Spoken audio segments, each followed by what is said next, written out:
What a day to come back, huh? Remember, I don't know if many of you have been listening to what I've been talking about the past few months, but when Joan Laporta once again started running for the presidency of Barcelona, people forgot about how he left. People forgot about how things ended up with him. Now, can we blame him entirely for what's happened? No. He came into a bad situation. And actually, as a matter of fact, you, as a Barcelona fan,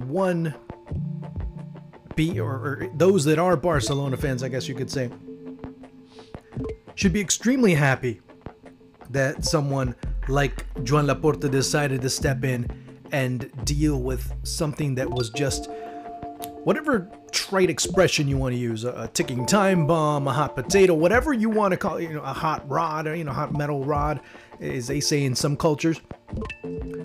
Because to be quite honest with you, all of the above are qualified for exactly that. It's really confusing to see how things change from one minute to the next. And the reason I say that was, for the past month, people were talking about, or more than a month, more like a month and a half now, almost 2 months going into January. Well, yeah, but maybe about a month and a half. Okay, fine. My math isn't that good. Sue me. June 30th rolls around, June 30th passes, and no contract was signed. Of course, it's forgivable because, quite honestly, Leo Messi's thinking about something else. He's thinking about Copa America. He's thinking about the Argentine national team. He's thinking about World Cup qualifiers. He has another focus that has him mentally elsewhere, and he needed to be in that elsewhere because his team needed him at that point. He did have his entourage taking care of things. There was talk about, yeah, it's going to be signed today. It's going to be signed next week. The announcement's going to be made next week. It's going to be made at the end of the week. It's going to be made Friday. And with every announcement, it was pushed and pushed and pushed and pushed and pushed. It's confirmed. Both sides have come to an agreement. Both sides are here. Fine. But then all of a sudden, in the past, I guess 24 hours, maybe less, maybe more, depending on where you are in this part of the world, all of a sudden, it's not going to happen. And again, I heard a lot of journalists, I've heard a lot of colleagues say, well, it's a power play. Having studied communication, one thing that you don't want to do when you're trying to make a statement of that ilk is to upset the person you're trying to communicate with. Trying to anger them, trying to get your way by pressuring them into a situation that they have the upper hand in. You have to remember a lot of times, this is the same league that said, okay, Cristiano Ronaldo can leave. The same league, the same president, Javier Tebas, and I happen to be there when he said it. He said, well, if Cristiano Ronaldo leaves, he leaves. The league continues.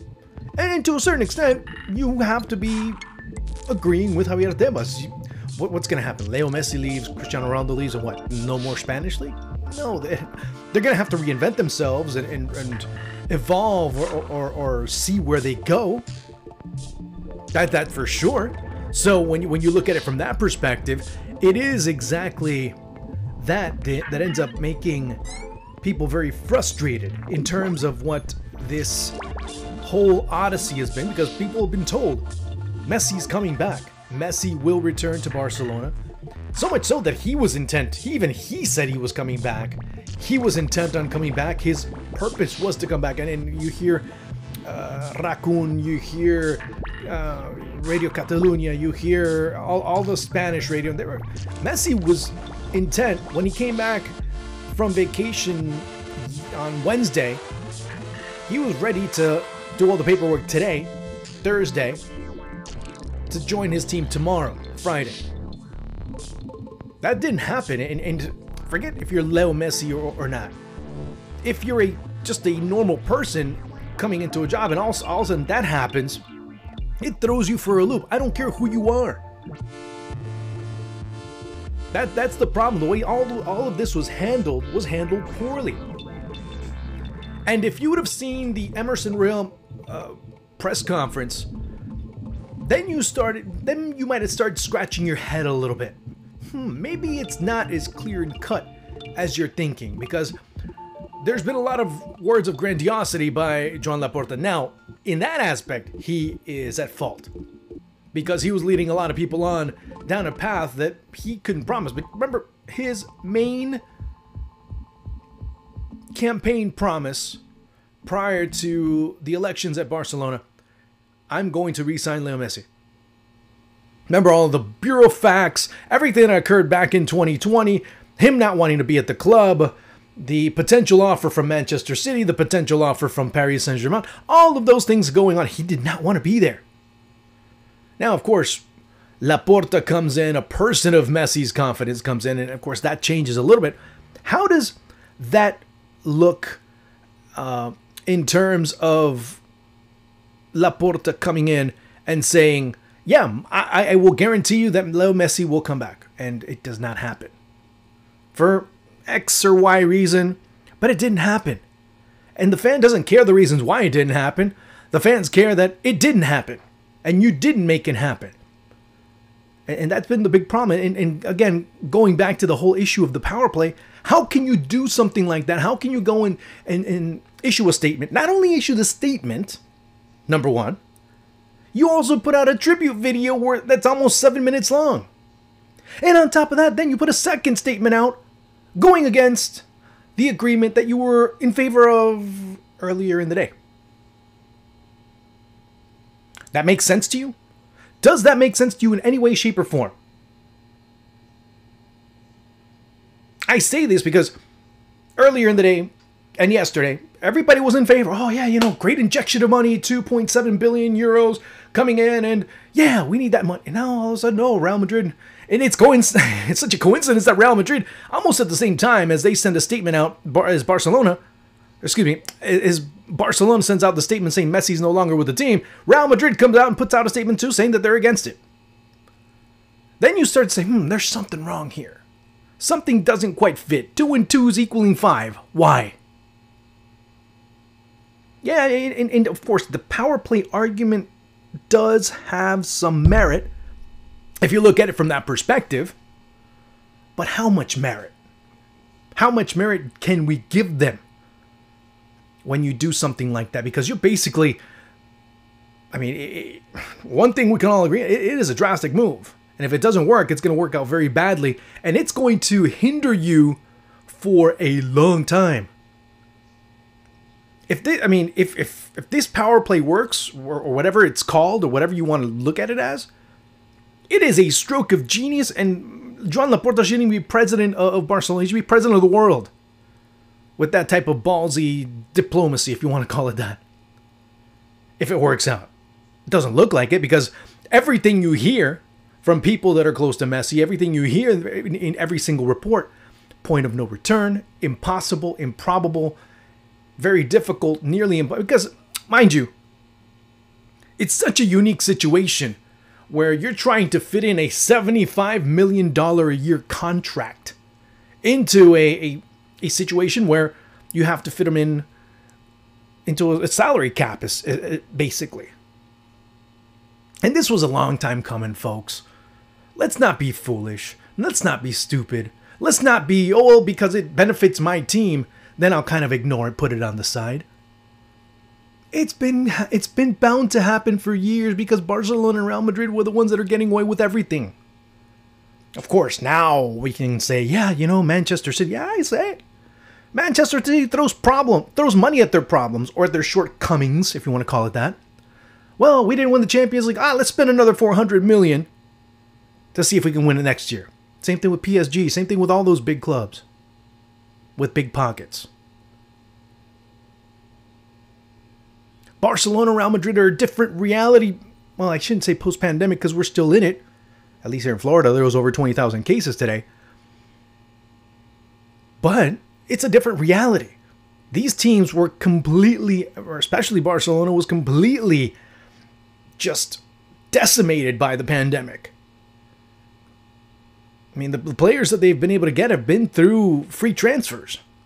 It's not that they're forking over big money to get Kun Agüero at 33. No, they didn't get him. They got him for free. Same thing with Memphis Depay. That's the situation that this team is in. Speaking of which, now if you look at Barcelona from a forward perspective, you have Antoine Griezmann, Martin Braithwaite, Ousmane Dembele, Ansu Fati, Sergio Aguero, of course, Memphis.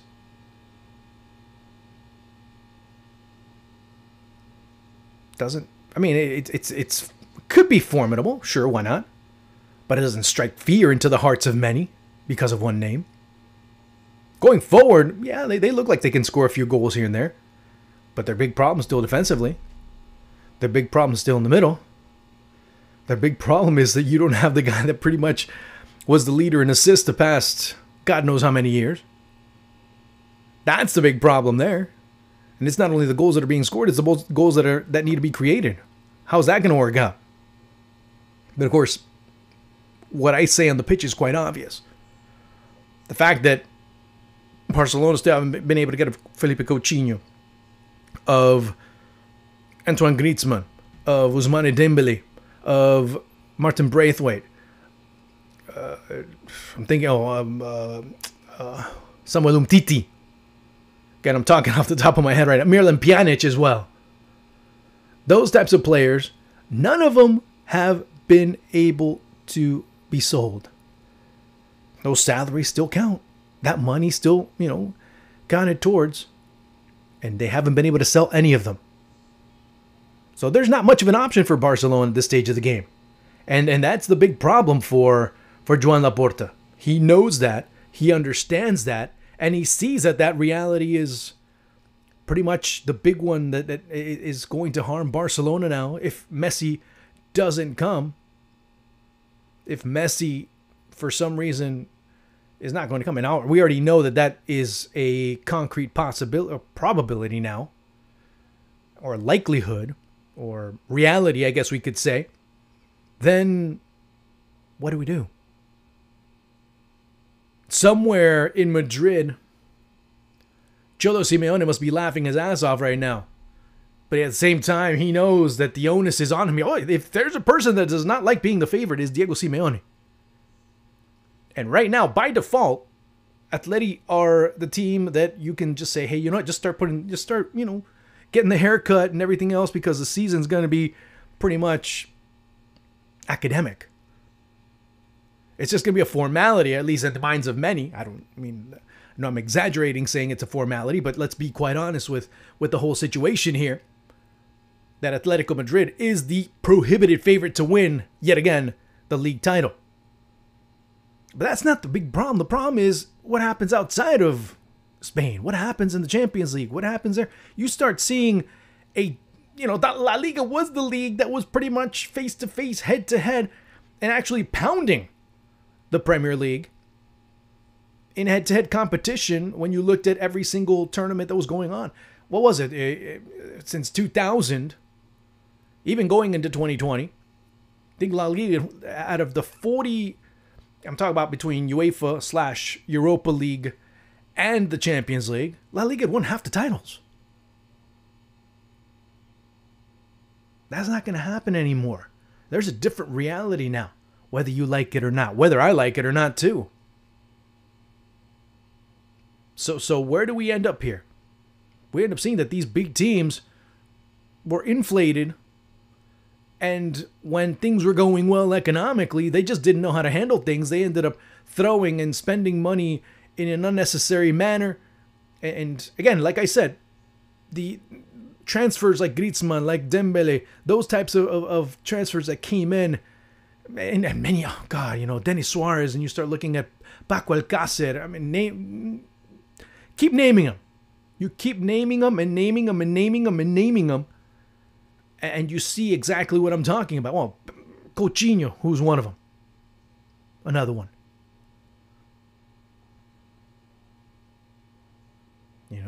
That's the big problem. The money that they spent and overspent and spent pretty much recklessly. Now, those wage bills have really put them in a bind. Because of the debt, because of all of those things that they've been procuring and being able to sit on without a problem, now it's a reality. Shit got real, folks. Shit got real for Barcelona and Real Madrid. Now, what do? At least with Madrid, they say, okay, fine. You know what? Let's start looking at the infrastructure. Let's start looking at the stadium. Let's start looking at this and that and this. And say, fine, at the sacrifice of the team, yeah. Because let's be honest, Madrid ain't all that either. So any Madrid fan that's going to start talking about Barcelona, they better start looking at their own squad. Especially in the midfield. As that team gets a year older and the midfield's already a year older, and at this time you can start multiplying it by 4 or 5 as how it's getting older in the midfield. But again, I don't want to talk about Madrid. That's for another time and point. But this was just, wow. When the news first came out, let me be completely honest. I waited and I said, you know what? Mark reported it. Let me just sit back and wait. Because to be honest with you, at times I say it, man, you know, and I know who I worked for, and I know where I've been in terms of my profession. But I'm very honest in terms of how I got there and where I've worked and my approach, and people that I worked with knew that approach. So it wasn't that I was just sitting back and taking, no, people knew exactly how I felt. But when Marca came out with the report, I was very wary because I know of the interests that are within Spanish media and trying to rattle the opposing cage. As soon as Raccoon came out, then, woo, okay, it's on. And of course, then everything started rolling. And then, of course, the news and everything else, it was just that little drop. And as soon as it came out and everything else started rolling, then you knew, you're like, oh, it's on. People are talking about Messi just being absolutely distraught. And I don't blame him. I don't blame him for being upset and pissed off and everything else because it didn't work out. Because he was told one thing. You heard Laporta saying 20 other things. It's all good. It's going to happen. And then again, what is Laporta going to say? No, man, we're screwed. He loses credibility right away. Just being on the job, what is it now, 5 months? Being president of the club? I mean, what else could he say?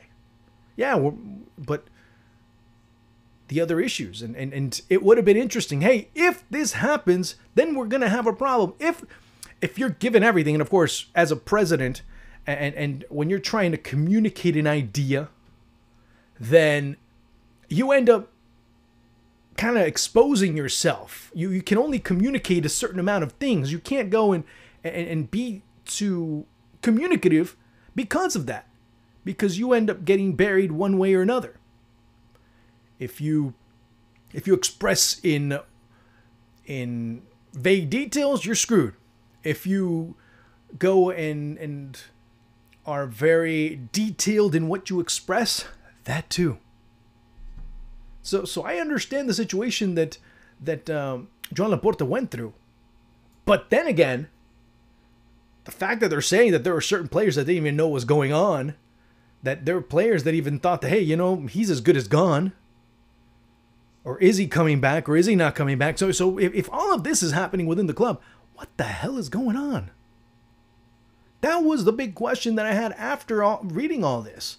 What's going on? Does it affect me? No, it doesn't affect me. It's just surprising that it went from is almost done to whoop, it ain't happening in no time flat. That's the big problem. That's the big deal. That's where people have a problem. And I completely understand that part. From a fan perspective, I would be absolutely furious. Because people were super excited that Joan Laporta was coming on board again. And like I said before, you gotta know your history, man. You gotta know what happened the first time around. People just only remember the trophies. But people forget what happened afterwards. People forget why he wasn't elected the first time, outside of people being a bit dense and being carried by the momentum of having won a treble back in 2015. People remembered at the time. The thing is that they're 6 years apart of a treble that ended up going downhill and things went to shit at Barcelona. So then at that point, anything was better than Bartomeu. At this point, it's not that bad, but at least you see Laporta trying to make an effort. But this is a big strike against him. And as a matter of fact, if I may be so brave, this could be, if it doesn't revert, or if there's not an agreement or something in the midnight hour that ends up being changed and agreed upon, which right now looks highly unlikely.